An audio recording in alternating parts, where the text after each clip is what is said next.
Hi,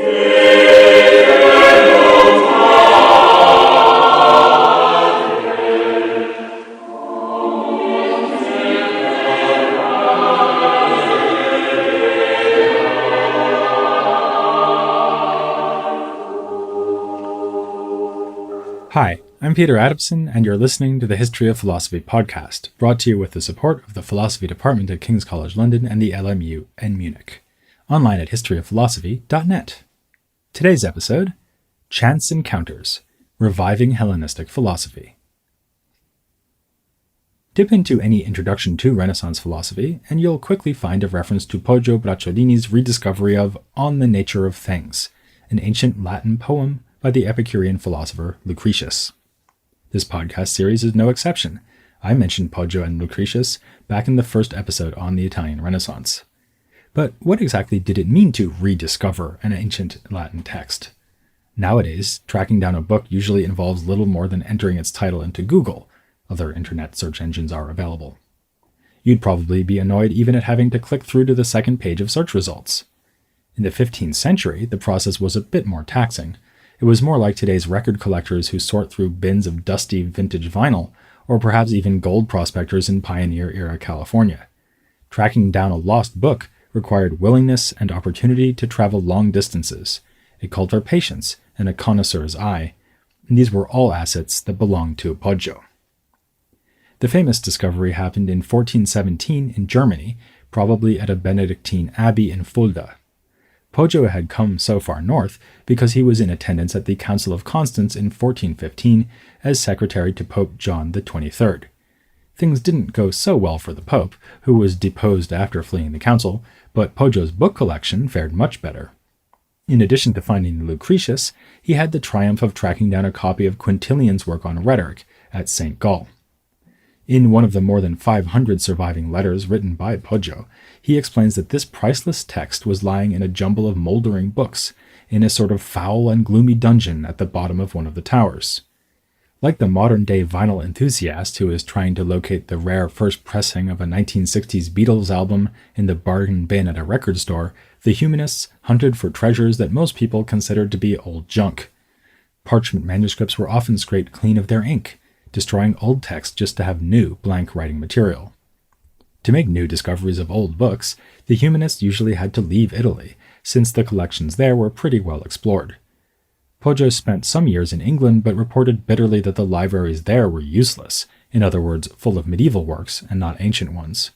But in France and Germany, especially in monasteries and other religious institutions, you could find long unread texts listed in library catalogues, or just have a lucky chance encounter looking through discarded manuscripts, as at St. Gall. The humanists would have had no scruples about bringing antiquities home to Italy. Poggio himself talks enthusiastically in another letter about having marble busts sent from Greece for his house. He quivers with excitement at the prospect of installing the head of Minerva in his library. But, as I can tell you from personal experience, German librarians tend to be strict. So when he found Lucretius, Poggio was not able to abscond with the manuscript. Instead, he had his scribe copy it out and sent this transcription to his friend and colleague Niccolò Niccoli, who made a second copy that still survives today. This whole story should remind us of what we learned about Byzantine manuscripts. As in medieval Constantinople, in early 15th century Italy, every book was a unique handmade object. The arrival of printing was still decades away, and making a single copy of a sizable work could take many weeks. These scholars would have killed to have access to a Xerox machine. Other office copiers are available. So humanists like Niccoli and Poggio had to be craftsmen as well as intellectuals. These two men were involved in developing a new, clearer style of handwriting based on the minuscule lettering of early medieval manuscripts from the Carolingian period. They worried about pens and ink, about paper and parchment. Indeed, requests for parchment and comments about its quality are a constant refrain in Poggio's correspondence. Because a book was a unique and valuable object, you had to be careful what you did with it. Another running theme in Poggio's letters is the trading of manuscripts between humanists. He wrote to Niccoli asking to borrow a text so he can have his scribe make a copy or do it himself. The book will be sent straight back, promise. And Poggio was a lender as well as a borrower. He complained of books that were not returned, such as that copy of Lucretius which Niccoli held on to for a full 12 years, to Poggio's mounting frustration. "Your tomb will be finished sooner than your books will be copied," he complained to his friend. So bent were these men on getting books into their libraries that you wonder whether this was an end in itself. Were the humanists like the vinyl collector who doesn't want to play the records she's bought and just puts them on a shelf? No, they did read them as well as collecting them. In her study of annotations found in surviving Renaissance manuscripts and early printings of Lucretius, Ada Palmer has shown that these were working texts. Scholars made lines or dots next to passages that particularly struck them, revealing the interest they brought to the text, and added comments in the margins. As Palmer explains, the annotations are most often philological in nature, notes about Latin vocabulary, indications of names of noteworthy ancient people and places, and so on. One scholar, Pomponio Leto, made extensive notes throughout his copy, which were so useful that they were taken over in subsequent copies made from his manuscript. While many of these are also of a philological nature, they also reveal something about Leto's reaction to the philosophical content. Next to a passage arguing that the soul is not immortal, he cautioned the reader with an annotation that said, "non-Christian teaching." And here we come to the crux of the matter. That copy of Lucretius unearthed by Poggio was worth its weight in gold, but it was also explosive like dynamite. Thanks to Cicero, the humanists were already well acquainted with Epicurean ethics. We saw last time that Lorenzo Valla found it relatively unproblematic to integrate these doctrines into those of the Christian faith. If a blessed afterlife is the most pleasant of all prospects, then Epicurus's hedonism pointed in the right direction. In the words of our recent interview guest, Jill Cray, this amounted to wrenching an Epicurean doctrine from its pagan context and using it to reinterpret Christian theology, yet the same point was made in a letter written by another humanist, Cosma Raimondi. He admits that the Epicurean obsession with pleasure may seem effeminate, but praises the school for valorizing the natural urge to pursue pleasure and beauty. Epicurus is not, after all, recommending the pleasure of animals, but a more sophisticated approach that locates the most pleasant life in a moderate lifestyle. This understanding of Epicureanism can also be found in the letters of Poggio, as when he invites Nicoli to dine at his house, but warns that the fare on offer will be Epicurean, in the truest sense of the term, nothing but water and mush. The discovery of Lucretius's poem, though, brought home to its readers that Epicureanism involved more than pursuing pleasure while avoiding fun. It argues at length that the soul dies with the body, the point flagged in that annotation by Pomponio Leto. Lucretius also presents a detailed theory of atomism. This by itself was perhaps not so shocking, as some medieval scholastics had flirted with atomist physics, but he also contends that our universe emerges through brute physical necessity through the random entanglement of atoms. These are chance encounters that no pious Christian could accept, since the Epicurean cosmology involved denying divine providence. Epicurus and Lucretius did accept the existence of gods, but thought that they pay no attention to our lives, which is actually a good thing because it means we do not need to fear them. Now, it's not as if all this had been completely unknown before Poggio went to Germany. Since antiquity, the word Epicurean had been a near synonym for atheist, and more recently within Italian culture, Dante had put the Epicureans in hell for their teaching on the soul. But now that Lucretius had been added to the list of classical texts admired for their outstanding Latin, the humanists were confronted as never before by the problematic nature of Epicurean thought. An annotation found in one early printed copy suggested that readers of Lucretius should simply accept the true parts and reject the falsehoods. For some, this meant rejecting all of it. A good example is Marsilio Ficino, who studied Lucretius as a young man while learning about Cicero from Cristoforo Landino. Ficino even wrote a short commentary on the poem, but when he became a convinced Platonist, he destroyed this juvenile text. He turned against the poet he had admired, refuting Lucretius on the issues of soul's immortality and divine providence. A more tolerant approach was taken by Ficino's fellow student, Bartolomeo Scala, who wrote a letter in 1458 summarizing Lucretius's doctrines. Scala continued to draw on these doctrines later in life, for instance in a dialogue about the wisdom of marriage in which the positive case is put by a character with Epicurean leanings. One of the things that attracted Scala to Epicureanism was its emphasis on the role of chance. Though this might fly in the face of Christian teachings about providence, it made good sense of the political instability experienced by humanists in Florence, especially towards the end of the 15th century when the French invaded Italy and the Medici lost their grip on power.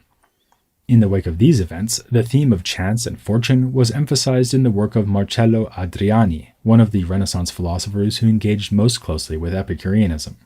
He admired this philosophy for its promise to help us retain happiness even in times of misfortune and political upheaval, and more generally for its aim of freeing us from disturbance and fear.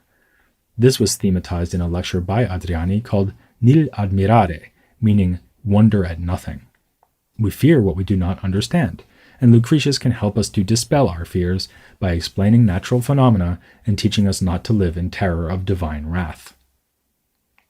Though he was atypical in his enthusiasm for Epicurean thought, Adriani was very much typical in his concern with the question of human autonomy in a world apparently governed by chance. Here the most obvious example is Niccolò Machiavelli. We still have a copy of Lucretius with annotations in Machiavelli's hand, which show that he was especially interested in the atomic theory and the fact that the randomness of atomic motion explains why humans have free will. Prefiguring a central theme from his famous work The Prince, Machiavelli wrote a poem on the topic of fortune and, in a marginal note added to another of his early works, described how the successful man copes with chance. Each man, he wrote, must do what his mind prompts him to, and do it with daring, then try his luck, and when fortune slackens off, regain the initiative by trying a different way. But Epicureanism was not the only Hellenistic philosophical school offering advice for coping with chance. Some Renaissance humanists were attracted by the uncompromising view of the Stoics, that good and bad fortune are both matters of indifference, since only virtue truly matters. Poggio was one of them. He wrote a whole work about the vagaries of fortune, in which he used an image that he may have borrowed from Lucretius, but to make a Stoic point. He advised cultivating an attitude of Stoic detachment, looking upon the miseries of this world as a kind of theatrical performance that cannot affect our happiness. On the other hand, he also made a point worthy of Machiavelli that chance may be seized and exploited by men of action. This explains the success of figures like Alexander the Great, who, as we might say, boldly trusted his luck and was rewarded for doing so. But what to do when fortune does not favor us? Poggio thought the Stoics had the right answer. In one of his letters, he nicely summarized their idea that, whereas all other things are subject to the influence and control of others, virtue is our own, so it should be our paramount, if not sole, concern. These issues were also of great interest to Leon Battista Alberti, a humanist who is most famous for his treatise On Painting, which we'll be discussing in a future episode when we come to talk about philosophy and Renaissance art. In other works, especially a series of so-called dinner pieces, charming literary productions that often touch on philosophical issues, Alberti dramatized the confrontation of virtue and fortune. In one of them, he describes a personification of virtue being accosted by fortune, stripped, beaten, and left to complain of her rough treatment. Mercury regretfully informs her that fortune cannot be controlled, not even by him and the other gods, so virtue will just have to hide herself naked and despised until fortune smiles on her again. Another piece imagines a philosopher visiting the underworld and learning how souls are set to navigate the river of life. Those who have the smoothest sailing are the virtuous, who enjoy the sport of the gods, but even they can be dashed on the rocks. Alberti advises clinging to the planks that are the liberal arts, which offer the best stability in the rough waters of life. Others were less optimistic that knowledge and virtue can shield us from the slings and arrows of outrageous fortune. The pioneering humanist Salutati, for instance, was at first impressed by Stoicism, but then found its cold-hearted advice to be of little comfort when he was faced with the death of his son. Exactly the same experience came to another humanist, Gionazzo Manetti. When his own son died, he rebuffed consolatory remarks inspired by Seneca, instead voicing his agreement with the Aristotelians, who teach that moderate grief is appropriate.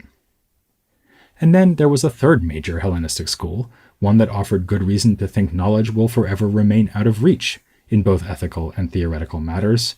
This school was, of course, skepticism. One humanist who was influenced by the skeptics was Francesco Guicciardini, a historian and statesman who was a friend of Machiavelli. He tended to think that philosophy, especially metaphysics, was an all but fruitless pursuit, since men are bound to remain in the dark about such things. In practical affairs, a knack for dealing with each situation as it arises, which Guicciardini calls discretion, is far more useful than all the general precepts laid down in ethical treatises. But ultimately, the insane may prosper, while the wise suffer, depending on the whims of fortune. This was an unusually bleak view for the time, though not without parallel. As with Epicureanism, the humanists had some awareness of skepticism thanks to Cicero, who, alongside his various presentations of Hellenistic philosophy, gave his own allegiance to the so-called academic skeptical tradition. But Renaissance thinkers tended not to emphasize this aspect of Cicero's thought, probably because they found it so disconcerting and difficult to reconcile with Christianity. Cicero's major work on skepticism, the Academica, was not among the humanists' favorite text by this most admired of Latin authors. When they did engage with it, they usually did so in order to fend off its critique of non-skeptical or dogmatic philosophy. Thus, for instance, Mario Nizzolio and Giulio Castellani, both working in the second half of the 16th century, repudiated Cicero's stance, suggesting that dogmatic thinkers like Aristotle could withstand skeptical attack if their systems were properly appreciated. Castellani was downright annoyed by Cicero's presentation of the dogmatic approach to philosophy, because he thought it stacked the deck in the skeptic's favor by presenting that approach too weakly. Much as Cicero's portrayal of Epicureanism was complemented by the discovery of Lucretius, so renewed access to long unread ancient works allowed the humanists to go beyond his presentation of skepticism. Through the biographies of Diogenes Laertius, Renaissance readers learned about the teachings of the first skeptic, Pyrrho. More important still was the recovery of Sextus Empiricus, whose writings were brought to Italy from Constantinople by Francesco Filelfo. Cardinal Bessarion also owned a manuscript of Sextus, in fact a better one than Filelfo's, which had what he called windows in it, meaning gaps in the text. Philologists, like History of Philosophy podcasters, really don't like gaps. If the humanists had taken Sextus really seriously, he might have caused even more disquiet than Lucretius did. Sextus's Pyrrhonian skepticism provides the tools to undermine all beliefs, leaving the proficient user of these tools in a state of suspended judgment. But for the most part, the humanists were not inclined to turn Sextus's arguments against other philosophical schools, to say nothing of the teachings of the Church. They had good reason to be wary of the skeptics, since they could read in the Greek patristic author Gregory Nazianzus that this movement was a kind of disease that threatened to infect the Church.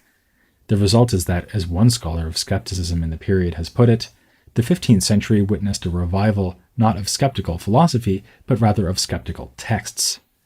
A good example would be Angelo Poliziano, who engaged with Sextus but only at the level of philology and as a doxographical source, an approach that he also took with Lucretius.